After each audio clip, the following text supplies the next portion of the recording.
As the business world begins the process of realignment in a post-Brexit Europe, the Bank of England is preparing the ground to undertake the necessary steps to assist where it can to ensure, as far as is possible, full support for the British economy. What this entails remains to be seen.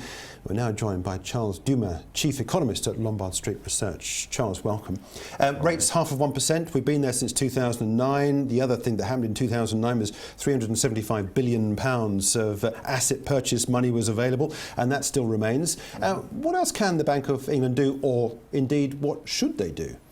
Well, in terms of sort of basic stimulus, there isn't much they can do, or for that matter, they should do, because the slowdown we're likely to have in the economy in the second quarter, anticipating what's happened, or just in case of what's happened, and in the third quarter because of what's happened, that slowdown is not going to be changed by moving interest rate from 0.5% to 0.25%.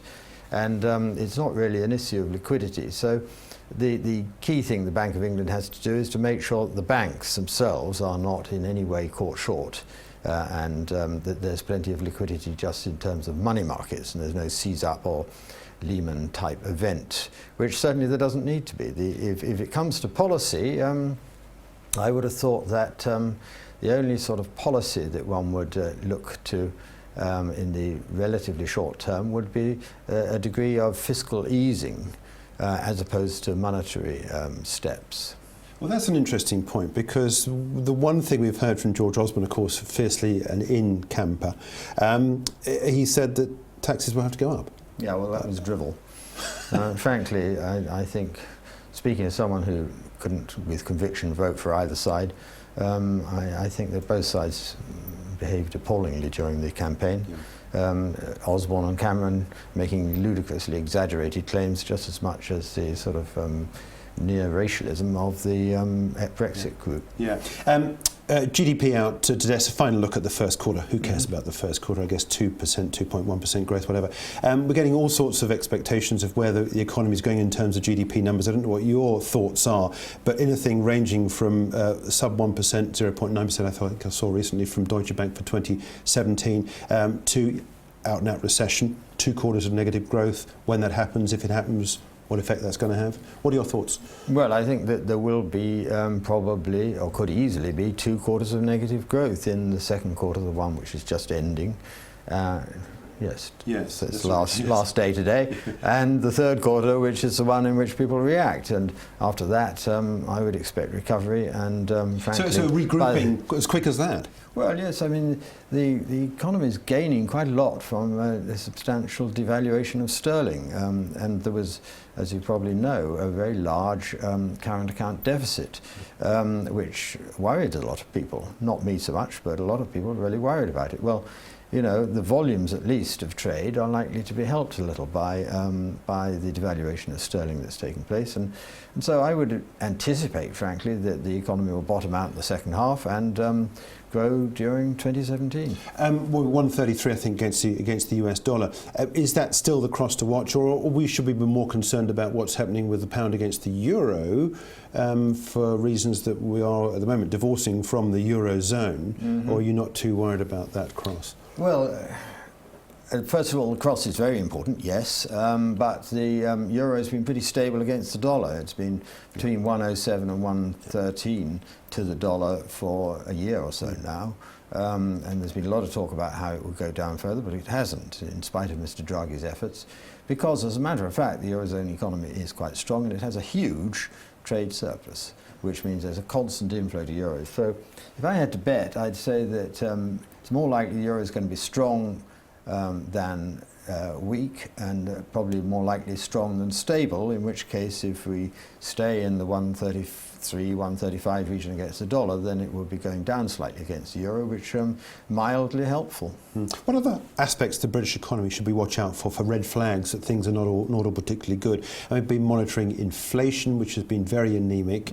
Would you like to see a higher inflation number? Is this possible? Could we go into deflation? Is that going to have an effect on the Bank of England, bring them out with some Well, I don't think there's very much danger of deflation, and I don't regard deflation as a particularly bad thing anyway, since the deflation we've had in the last year or so has been an improvement of consumer incomes arising from cheaper oil and other energy and raw materials. So, you know, on the whole, I think deflation, at least so far, has been a good thing. But with the devaluation on this scale, you have to reckon that, if anything, you're going to get some imported inflation.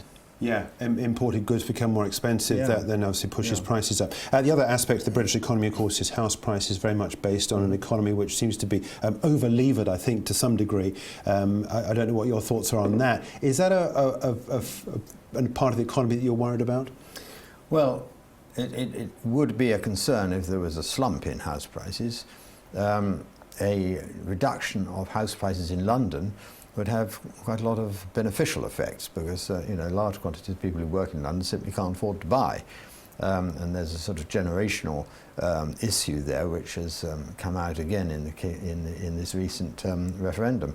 But you know, the other important thing in Britain is the South versus the North, and in particular London versus the North. And the big Brexit vote was in the North, and lower sterling will help them. And if the developments are rather negative from the London standpoint, then to some extent the economy will be rebalancing in what most people, I think, would regard as a good way. Yeah, the point you mentioned, of course, is the fact that London is pretty much the engine house for growth, isn't it? Certainly at the moment.